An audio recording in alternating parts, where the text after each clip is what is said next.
Welcome to my YouTube channel. Friends, ಇವತ್ತು ಒಂದು blouse ಕಟ್ಟಿಂಗ್ನ ನಾನು ಮಾಡ್ತಾ ಇದ್ದೀನಿ. ಬಟ್ ಈ ಬ್ಲೌಸ್ ಕಟ್ಟಿಂಗ್ ನಾನು ರೆಗ್ಯುಲರಾಗಿ ಬರೋದ್ರಿಂದ ಇದ್ರ ಮೆಜರ್ಮೆಂಟ್ನ ನಾನು ನೋಡಿಕೊಂಡು ಸ್ಟಿಚ್ ಮಾಡ್ತಾ ಇದ್ದೀನಿ.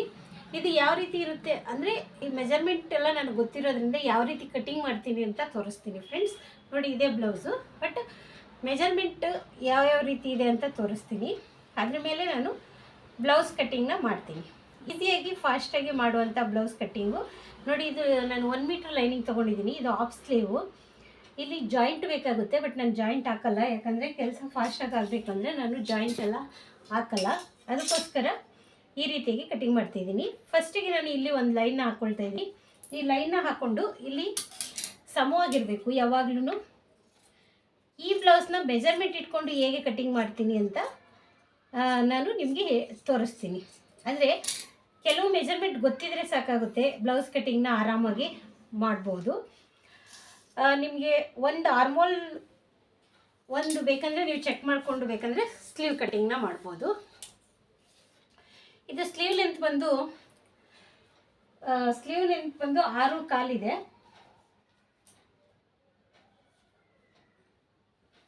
ಈ ಸ್ಲೀವ್ ಲೆಂತ್ ಬಂದು 6 ಕಾಲಿದೆ ನೋಡಿ. ನಾನು ಇದು ಏನು ಬರೀ ಸ್ಲೀವ್ ಒಂದು ರೆಗ್ಯುಲರಾಗಿ ಕಟ್ಟಿಂಗ್ ಮಾಡ್ತೀನಿ, ಅದ್ರ ಮೇಲೆ ತೋರಿಸ್ತಾ ಹೋಗ್ತೀನಿ. ಇದು ಇಲ್ಲಿ ಒಂದು ಲೈನ್ ಹಾಕ್ಕೊಂಡಿದ್ದೀನಿ. ಕಾಲಿನ ಉದ್ದ ಬೇಕು ಅಂತ ಹೇಳಿದರೆ, ಹಂಗಾಗಿ 6ವರೆಗೆ ಒಂದು ಮಾರ್ಕ್ ಮಾಡಿದ್ದೀನಿ. ಇಲ್ಲಿ ಒಂದು ಮಾರ್ಕ್ ಮಾಡ್ಕೊಂಡಿದ್ದೀನಿ. ಬಟ್ ನಾವು ಬಾಡಿ ಮೆಜರ್ಮೆಂಟ್ ತೊಗೊಂಡಾಗ ಹೆಂಗೆ ಕಟ್ಟಿಂಗ್ ಮಾಡಬೇಕು ಅನ್ನೋದು ಕೆಲವರಿಗೆ ಡೌಟ್ ಇರುತ್ತಲ್ಲ, ಅದಕ್ಕೋಸ್ಕರ ನಾವು ಈ ಟೆಕ್ನಿಕ್ನ ಫಾಲೋ ಮಾಡ್ಬೋದು. ನೋಡಿ, ಇಲ್ಲಿ 6ವರೆ ಇರೋದ್ರಿಂದ ಆಲ್ಮೋಸ್ಟು ನಾವು ಎಲ್ಲ ಬ್ಲೌಸ್ಗಳಿಗೂ 5 ಇಂಚ್ ಮೇಲೆ ಇದ್ದರೆ ಇದು ಎಲ್ಬೋ ಸ್ಲೀವ್ ಥರನೇ ಲೆಕ್ಕ ಬರುತ್ತೆ. ನಿಮಗೆ ಸಪೋಸ್ ಈ ಪಾಯಿಂಟು ನನಗೆ ಕರೆಕ್ಟಾಗಿ ಬರ್ತಾ ಇಲ್ಲ ಅಂದರೆ ನೀವೇನು ಮಾಡಿ ಗೊತ್ತಾ, ಫಸ್ಟು ರೌಂಡ್ ಮೆಜರ್ಮೆಂಟ್ ತೊಗೊಂಡು ನೀವು ಮಾರ್ಕ್ ಮಾಡ್ಕೋಬೋದು. ಇಲ್ಲ ಅಂದರೆ ಈ ರೀತಿಯಾಗಿ ಮಾರ್ಕ್ ಮಾಡಿಕೊಂಡು ಇಲ್ಲಿ ನೋಡಿ, ಇದು ಮೇನ್ ಪಾಯಿಂಟ್ ಆಗಿರೋದ್ರಿಂದ ನೀವಿಲ್ಲಿ ಒಂದು ಈ ಥರ ಪಾಯಿಂಟ್ ಮಾಡ್ಕೊಳ್ಬೇಕಂದ್ರೆ, ಇಲ್ಲ ಅಂದರೆ ನೀವು ಹಾಗೆ ನಾರ್ಮಲಾಗಿ ಕೂಡ ಮಾರ್ಕಿಂಗ್ ಮಾಡಿಕೊಂಡು ಕಟ್ಟಿಂಗ್ ಮಾಡ್ಕೋಬೋದು. ಹೇಗೆ ಡಿವೈಡ್ ಮಾಡ್ಕೋತೀವಿ ಅನ್ನೋದ್ರ ಮೇಲೆ ನಾನು ಹೇಳಿದ್ದೀನಲ್ಲ 3ವರೆಗೆ ಅಂತ. ನೋಡಿ, ಕರೆಕ್ಟಾಗಿ 3ವರೆಗೆ ಇದನ್ನು ನಾನು ಹೀಗೆ ಮಾರ್ಕ್ ಮಾಡ್ಕೊಳ್ತಾ ಇದ್ದೀನಿ. ಇಲ್ಲಿ ಒಂದು ಪಾಯಿಂಟ್ ಇದೆಯಲ್ಲ, ಈ ಪಾಯಿಂಟ್ಗೆ ಇಲ್ಲಿ ನಾನು ಒಂದು ಸ್ಟ್ರೇಟ್ ಮಾರ್ಕ್ ಮಾಡಿಕೊಂಡು 1 ಸ್ಕೇಲ್ ಅಷ್ಟು, ಇದು 1.5 ಇಂಚಿಗಿಂತ 1 ಲೈನ್ ಕಮ್ಮಿ ಇದೆ, ಹಾಗಾಗಿ ನಾನು ಮಾರ್ಕ್ ಮಾಡ್ಕೊಂಡಿದ್ದೀನಿ. ಇಲ್ಲಿಂದ ನೋಡಿ, ನಾರ್ಮಲಾಗಿ ಎಲ್ಲ ಜಾಸ್ತಿ ಮೆಜರ್ಮೆಂಟ್ ಟೇಪ್ ತೊಗೊಂಡು ಬ್ಲೌಸ್ ತೊಗೊಂಡು ಕಟ್ ಮಾಡೋ ಬದಲು ಇಲ್ಲಿ 2 ಇಂಚಿಗೆ ಒಂದು ಮಾರ್ಕ್ ಮಾಡ್ಕೊಳ್ತಾ ಇದ್ದೀನಿ. 2 ಇಂಚಿಗೆ ಒಂದು ಮಾರ್ಕ್ ಮಾಡಿಕೊಂಡು ಈ ರೀತಿಯಾಗಿ ಒಂದು ಶೇಪ್ ಮಾರ್ಕ್ನ ಹಾಕ್ಕೊಳ್ತಾ ಇದ್ದೀನಿ. ಇಷ್ಟೇ. ಇವಾಗ ನಾನು ಆರ್ಮೋಲ್ನ ಚೆಕ್ ಮಾಡ್ಕೊಳ್ತೀನಿ. ನೋಡಿ, 8 ಕಾಲು. ನಾವು ಆವಾಗಲೇ ಇಲ್ಲಿ ಪಾಯಿಂಟ್ನ ಇಟ್ಕೊಂಡಿದ್ವಲ್ಲ, ಸ್ಲೀವ್ ಇಟ್ಕೊಂಡಿರುವಾಗಲೇ ನಾನು ಕರೆಕ್ಟ್ ಪಾಯಿಂಟ್ನ ನೋಟಿಸ್ ಮಾಡಿದೆ, ಹಂಗಾಗಿ ನಾನು ಈ ಪಾಯಿಂಟ್ನ ಇಟ್ಕೊಂಡೆ. ಓಕೆನಾ? ನೀವು ಕರೆಕ್ಟಾಗಿ ಈ ಪಾಯಿಂಟ್ ಅನ್ನೋದು ಕರೆಕ್ಟಾಗಿ ಬರಬೇಕು ಅಷ್ಟೇ. ಈ ಆರ್ಮೋಲ್ ಶೇಪು ನನಗೆ 8 ಕಾಲು ಬರಬೇಕಾಗಿತ್ತು. ನೋಡಿ, ಕರೆಕ್ಟಾಗಿ 8 ಕಾಲೇ ಬಂದಿದೆ ಅಷ್ಟೇ. ತುಂಬ ಏನು ರಿಸ್ಕ್ ತೊಗೊಳ್ಳೋಂಗಿಲ್ಲ. ಇಲ್ಲಾಂದರೆ ನೀವು ಸ್ಲೀವ್ ಈ ರೀತಿ ಇಟ್ಟು ಕೂಡ ಮಾರ್ಕ್ ಮಾಡ್ಕೋಬೋದು. ಈಗ ನೋಡಿ, ಸ್ಲೀವ್ನ ಕಟ್ಟಿಂಗ್ ಮಾಡ್ಕೊಂಬಿಡೋಣ. 5 ಇಂಚ್ ಮೇಲೆ ನೀವು 6 ಇಂಚು 6ವರೆ ಎಲ್ಲ ತೊಗೊಂಡ್ರೆ ನಿಮಗೆ ಅದು ಎಲ್ಬೋ ಸ್ಲೀವ್ನೇ ಆಗುತ್ತೆ. ಹಂಗಾಗಿ ನೀವು 3.5 ಇಂಚಿಗೆ ನಾನು ಡೌನಿಂಗ್ನ ತೊಗೊಂಡಿದ್ದೀನಿ. ನೀವು ಕೂಡ ಆ ರೀತಿಯಾಗಿ ತೊಗೊಳ್ಳಿ.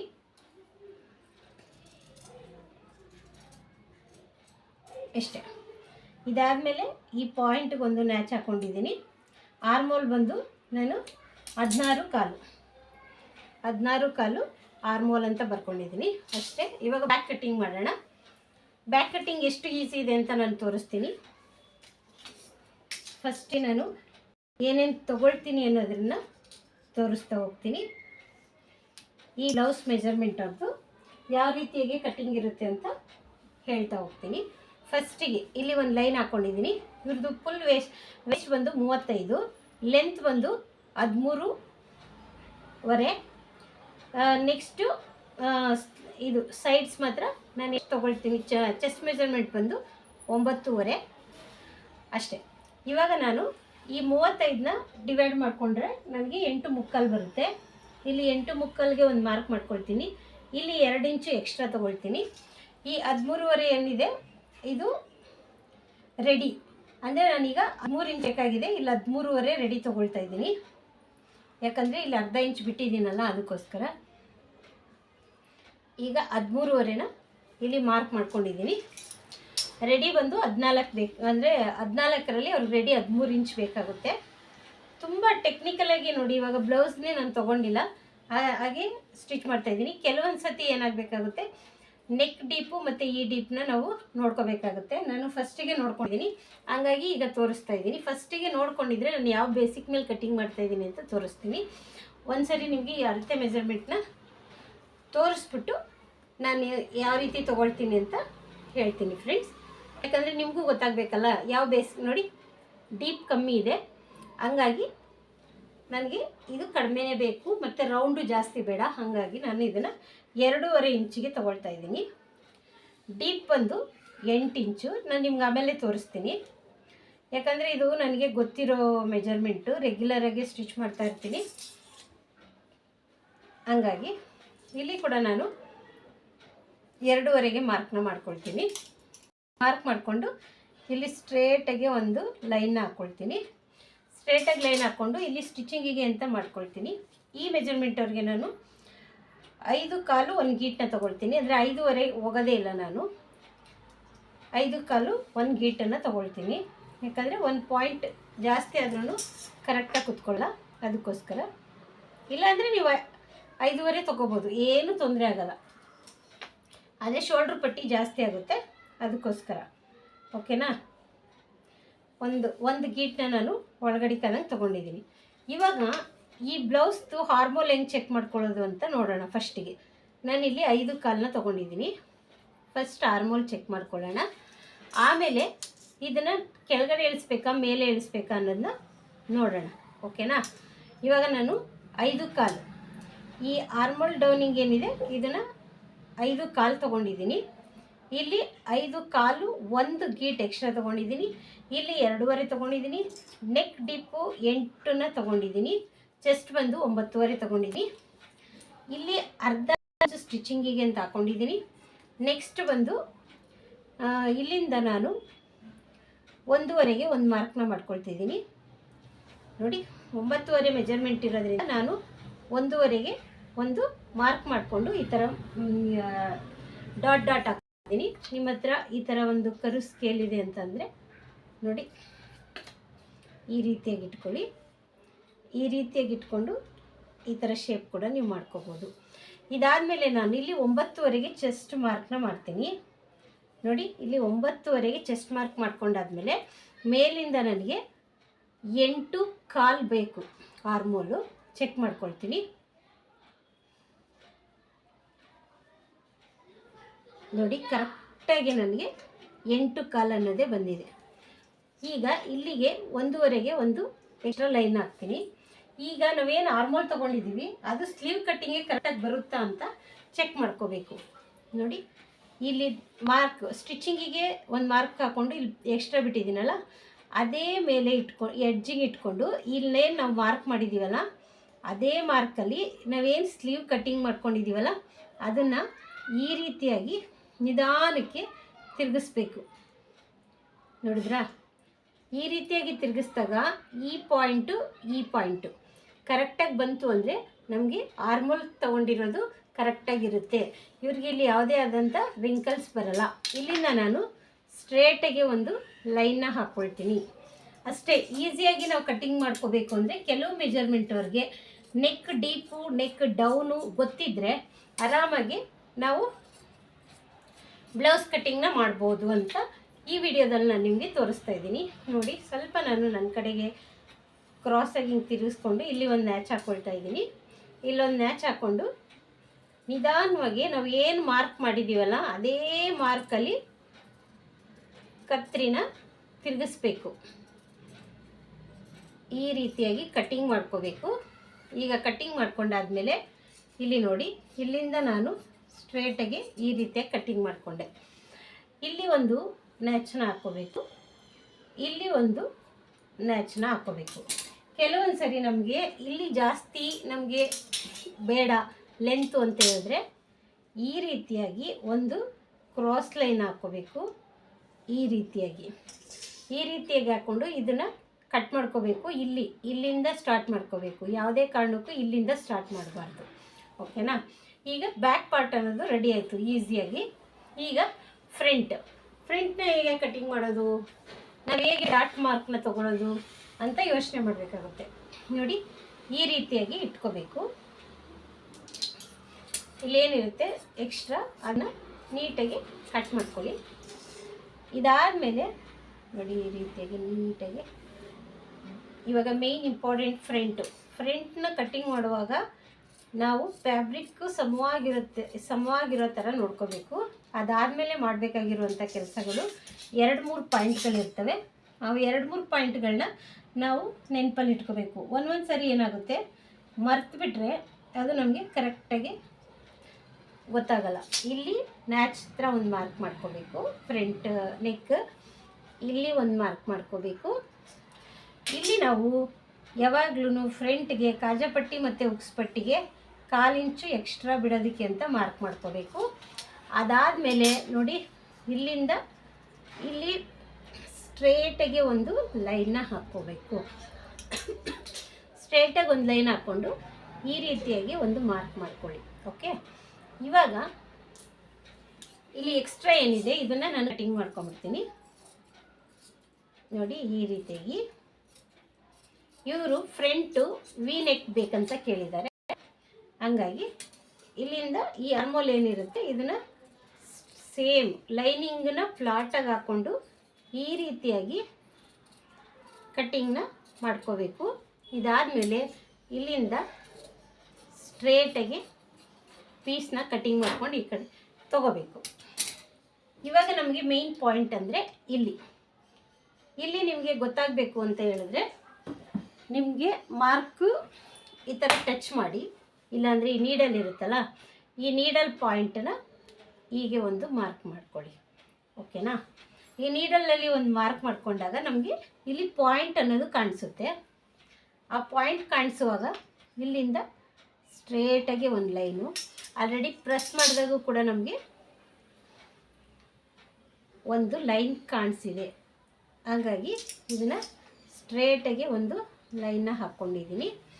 ನೆಕ್ಸ್ಟ್ ಬಂದು ಇಲ್ಲಿ 1/2 ಇಂಚಿಗೆ ನಾನು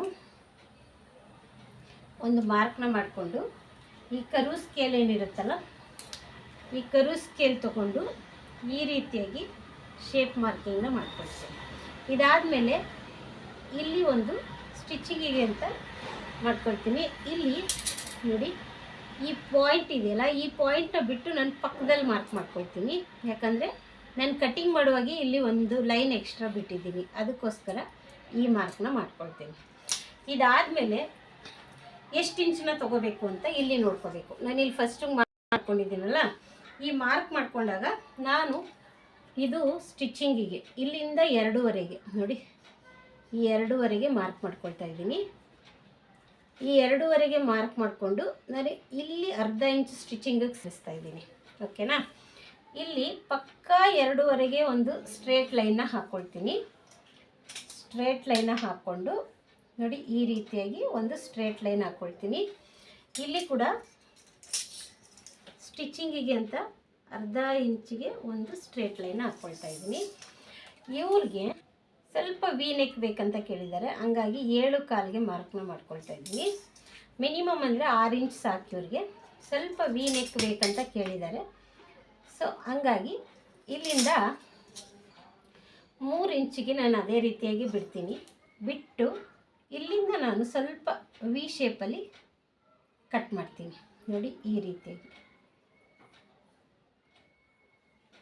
ನಾವು ನಾರ್ಮಲಾಗೆ ಈ ಡೀಪ್ನ ತೊಗೊಳ್ತೀವಲ್ಲ, ಆದರೆ ಇದು ವಿ ನೆಕ್ ಥರ ಬೇಕು ಅಂತ ಕೇಳಿರೋದ್ರಿಂದ ಈ ರೀತಿಯಾಗಿ ತೊಗೊಳ್ತೀನಿ. ನೋಡಿ, ಈ ರೀತಿಯಾಗಿ ಕಟ್ಟಿಂಗ್ನ ಮಾಡ್ಕೊಳ್ತೀನಿ.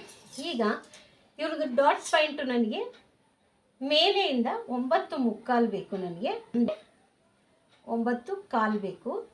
ಇಲ್ಲಿಂದ ಕೆಳಗೆ ನನಗೆ 3.5 ಇಂಚಸ್ ಬೇಕು. ಈ ಮೆಜರ್ಮೆಂಟು 13 ಇದೆ. 13 ಮೆಜರ್ಮೆಂಟಿಗೆ ನೋಡಿ 13.25 ಬರ್ತಾಯಿದೆ. ಬೆಲ್ಟ್ ಎಕ್ಸ್ಟ್ರಾ ಬರುತ್ತೆ. ಇಲ್ಲಿಂದ ನನಗೆ 3 ಇಂಚ್ ಸಾಕು. ಯಾಕಂತ ಹೇಳಿದ್ರೆ ನಾನು ಇಲ್ಲಿ ನೆಕ್ ಡೀಪ್ನ ಜಾಸ್ತಿ ತೊಗೊಂಡಿರೋದ್ರಿಂದ ಈ ಪಟ್ಟಿನ ನಾನು ಕಡಿಮೆ ಮಾಡ್ಕೊಳ್ತಾ ಇದ್ದೀನಿ. ಇಲ್ಲಿಂದ ನಾನು 1/4 ಇಂಚಿಗೆ ಮಾರ್ಕ್ನ ಮಾಡ್ಕೊಳ್ತಾ ಇದ್ದೀನಿ. ಯಾಕಂದರೆ ಇದು ಮೇಲೆ ಸ್ಟಿಚಿಂಗಿಗೆ, ಇದು ಕೆಳಗಡೆ ಸ್ಟಿಚಿಂಗಿಗೆ, ಇದು ಡಾಟ್ಗೆ. ಓಕೆನಾ. ಇಲ್ಲಿಂದ 3/4ಗೆ ಒಂದು ಮಾರ್ಕ್ ಮಾಡ್ಕೊಳ್ತಾ ಇದ್ದೀನಿ. ಈ ಮಾರ್ಕಿಂದ ಈ ಮಾರ್ಕ್ಗೆ 2ವರೆಗೆ ಮಾರ್ಕ್ ಮಾಡಿಕೊಂಡು ಇಲ್ಲಿ 1/4ಗೆ ಮಾರ್ಕ್ ಮಾಡ್ಕೊಳ್ತಾ ಇದ್ದೀನಿ. ಆಯಿತಾ. ಈ 1/4ಗೆ ಮಾರ್ಕ್ ಮಾಡಿಕೊಂಡು ಈ ರೀತಿಯಾಗಿ ಈ ಜಾಯಿಂಟ್ನ ಸೇರಿಸ್ತಾ ಇದ್ದೀನಿ. ನೋಡಿ, ಈ ಜಾಯಿಂಟ್ನ ಹಿಂಗೆ ಸೇರಿಸಿ ನಾನೇನು ಮಾಡ್ತಾಯಿದ್ದೀನಿ, ಇದು ಸ್ವಲ್ಪ ಬೆಂಡ್ ಮಾಡ್ಕೊಳ್ತಾ ಇದ್ದೀನಿ. ಓಕೆನಾ. ಇವಾಗ ಇದನ್ನು ಜಾಯಿಂಟ್ ಮಾಡ್ಕೊಳ್ತಾ ಇದ್ದೀನಿ. ನೋಡಿ, ಇಲ್ಲಿಂದ 9.75 ತೊಗೊಂಡಿದ್ದೀನಿ ಟೋಟಲ್ಲು ಲೆಂತು. ಇಲ್ಲಿಂದ 3.5 ತೊಗೊಂಡಿದ್ದೀನಿ. ಇಲ್ಲಿಂದ 1/4 ತೊಗೊಂಡಿದ್ದೀನಿ. ಇಲ್ಲಿಂದ 3.5 ತೊಗೊಂಡಿದ್ದೀನಿ. ಇಲ್ಲಿ 3 + 1/4 ಇಂಚಸ್ನ ತೊಗೊಂಡಿದ್ದೀನಿ. ಇದು ಈ ಬ್ಲೌಸ್ ಮೆಜರ್ಮೆಂಟ್ ಅವ್ರಿಗೆ ರೆಗ್ಯುಲರ್ ಆಗಿರೋ ಮೆಜರ್ಮೆಂಟ್ ಇದು. ಹಾಗಾಗಿ ಬ್ಲೌಸ್ ಮೆಜರ್ಮೆಂಟ್ ಕೊಟ್ಟಿದ್ರೂ ನಮಗೆ ಕಟ್ಟಿಂಗ್ ಮಾಡುವಾಗ ಈ ಟೆಕ್ನಿಕ್ ಗೊತ್ತಿದ್ದರೆ ಆರಾಮಾಗಿ ಬ್ಲೌಸ್ನ ಫಾಸ್ಟಾಗಿ ಕಟ್ಟಿಂಗ್ ಮಾಡ್ಕೋಬೋದು. ಅಂದರೆ ರೆಗ್ಯುಲರ್ ಕಸ್ಟಮರ್ ಆಗಿರಬೇಕು ನಿಮಗೆ. ಅದು ನಮಗೆ ಪಾಯಿಂಟು ತಲೆಯಲ್ಲಿದ್ದರೆ ಮಾತ್ರ ನಾವು ಈ ಥರ ಬ್ಲೌಸ್ನ ಕಟ್ ಮಾಡೋಕ್ಕಾಗೋದು. ಇವಾಗ ನನ್ನ ಬ್ಲೌಸ್ ಮೆಜರ್ಮೆಂಟನ್ನು ಕಟ್ಟಿಂಗ್ ಮಾಡುವಾಗ ನಾನು ತೋರಿಸ್ತೀನಿ. ನಂದು ಚೆಸ್ಟ್ ಮೆಜರ್ಮೆಂಟ್ ಬಂದು 8.5, ಲೆಂತ್ ಬಂದು ನಾನು 13.5 ಇಟ್ಕೊಳ್ತೀನಿ. ಹಾಫ್ ಸ್ಲೀವು 5 ಇಂಚಸ್ ಇರುತ್ತೆ. ಆರ್ಮೋಲ್ ಬಂದು 16 ಇದೆ. ನಾನು ಆಲ್ಮೋಸ್ಟ್ ಕೂಡ ನನ್ನ ಬ್ಲೌಸ್ ಕಟ್ಟಿಂಗ್ ಮಾಡುವಾಗಲೂ ನನ್ನ ಬ್ಲೌಸ್ ಮೆಜರ್ಮೆಂಟ್ನ ತೊಗೊಳ್ಳಲ್ಲ. ಫ್ರಂಟ್ ಡಾಟ್ ಬಂದು ನನಗೆ ಗೊತ್ತಿರೋದ್ರಿಂದ ನಾನೇ ಅದನ್ನು ಮಾರ್ಕ್ ಮಾಡ್ಕೊಂಬಿಡ್ತೀನಿ. ಸೊ ಇಷ್ಟು ಈಸಿಯಾಗಿ ನಾವು ಬ್ಲೌಸ್ನ ಕಟ್ಟಿಂಗ್ ಮಾಡ್ಕೋಬೋದು. ನೋಡಿ, ಈ ರೀತಿಯಾಗಿ ವಿ ಕಟ್ಟನ್ನು ಮಾಡಿದ್ದೀನಿ. ಇವಾಗ ನಾನು ಈ ಸ್ಕೇಲ್ನ ತೊಗೊಂಡು ಇಲ್ಲಿ ಶೇಪ್ ಕೂಡ ತೊಗೊಂಡಲ್ಲ, ಈ ಸ್ಕೇಲ್ನ ಇಟ್ಕೊಂಡು ಇಲ್ಲಿಂದ ಒಂದು ಮಾರ್ಕ್ ಮಾಡ್ಕೊಳ್ತೀನಿ. 3.5 ಇರ್ತೀನಿ ಸಾಕು ನನಗೆ. ಇದು ಲೆಂತ್ ಕಡಿಮೆ ಇರೋದ್ರಿಂದ ಇಲ್ಲಿ 3.5 ತೊಗೊಂಡಿರೋದ್ರಿಂದ ನಾನು ಈ ಮೆಜರ್ಮೆಂಟಿಗೆ 3.5 ಸಾಕಾಗುತ್ತೆ ನನಗೆ. ಓಕೆನಾ. ಇಲ್ಲಿಂದ ನಮಗೆ 2 ಇಂಚ್ ಗ್ಯಾಪ್ ಇರಬೇಕು. ಇವಾಗ ಇಲ್ಲಿಂದ ನಾನು 2.5ಗೆ ಮಾರ್ಕ್ ಮಾಡ್ಕೊಳ್ತಾ ಇದ್ದೀನಿ. ಈ 2.5ಗೆ ಮಾರ್ಕ್ ಮಾಡಿಕೊಂಡು ಈ ಡಾಟ್ ಇದೆಯಲ್ಲ, ಇಲ್ಲಿಂದ ಈ ಸ್ಟ್ರೇಟಿಗೆ ತೊಗೊಳ್ತೀನಿ. ಆವಾಗ ಅದು ಕರೆಕ್ಟಾಗಿ ಕುತ್ಕೊಳ್ಳುತ್ತೆ. ಸೊ ನೀವು ಬೇಡ ಅಂತ ಅನಿಸಿದ್ರೆ ಸ್ವಲ್ಪ ಮೇಲೆ ತೊಗೊಂಡ್ರು ಓಕೆ. ಇವೆರಡು ಕರೆಕ್ಟಾಗಿ ಮೆಜರ್ಮೆಂಟ್ ಕುತ್ಕೊಳ್ಳುತ್ತೆ. ಆಯಿತಾ. ಈ ರೀತಿಯಾಗಿ ನಾವು ಟೆಕ್ನಿಕಲಾಗಿ ಒಂದೊಂದು ಬ್ಲೌಸ್ಗಳು ನಮಗೆ ಗೊತ್ತಿದ್ದರೆ ಆರಾಮಾಗಿ ನಾವು ಈ ಬ್ಲೌಸ್ ಕಟ್ಟಿಂಗ್ ಅನ್ನೋದನ್ನ ಮಾಡ್ಕೋಬೋದು. ನೋಡಿ, ಇದು ಈ ಶೇಪಲ್ಲಿ ಬಂದಿರುತ್ತೆ. ಇವಾಗ ಬೆಲ್ಟನ್ನ ಹೇಗೆ ಕಟ್ಟಿಂಗ್ ಮಾಡೋದಪ್ಪ ಅಂತ ತೋರಿಸ್ತೀನಿ. ಈಸಿಯಾಗಿ ಪ್ರತಿಯೊಂದಕ್ಕೂ ನಾವು ಮೆಜರ್ಮೆಂಟ್ ತೊಗೊಳ್ಳೋ ಬದಲು ಇಷ್ಟು ಈಸಿಯಾಗಿ ಬ್ಲೌಸ್ ಕಟ್ಟಿಂಗ್ ಮಾಡ್ಬೋದು ಅನ್ನೋದು, ಮತ್ತು ಟೈಮ್ ಕೂಡ ಸೇವ್ ಆಗುತ್ತೆ. ಪ್ರತಿಯೊಂದಕ್ಕೂ ಮೆಜರ್ಮೆಂಟ್ ನೋಡಿಕೊಂಡು ನಾವು ಬ್ಲೌಸ್ ಕಟ್ಟಿಂಗ್ ಮಾಡೋ ಬದಲು ಈ ರೀತಿಯಾಗಿ ಕಟ್ಟಿಂಗ್ ಮಾಡೋದು ತುಂಬ ಈಸಿಯಾಗಿ ಮಾಡ್ಬೋದು. ಓಕೆನಾ. ಇವಾಗ ಇಲ್ಲಿ ಪಟ್ಟಿ ಇದೆಯಲ್ಲ, ಇದನ್ನು ತೊಗೊಳ್ಳಿ. ಇದನ್ನು ತೊಗೊಂಡು ಇಲ್ಲಿ 1.5 ಇಂಚಿನ ಫೋಲ್ಡ್ ಮಾಡಿಕೊಂಡು ಇಲ್ಲಿಗೆ ಒಂದು ಮಾರ್ಕ್ ಮಾಡ್ಕೊಳ್ಳಿ. ಆಯಿತಾ. ಇಲ್ಲಿ ಸ್ಟಿಚಿಂಗಿಗೆ 1/2 ಇಂಚು, ಇಲ್ಲಿ ಸ್ಟಿಚಿಂಗಿಗೆ 1/2 ಇಂಚು.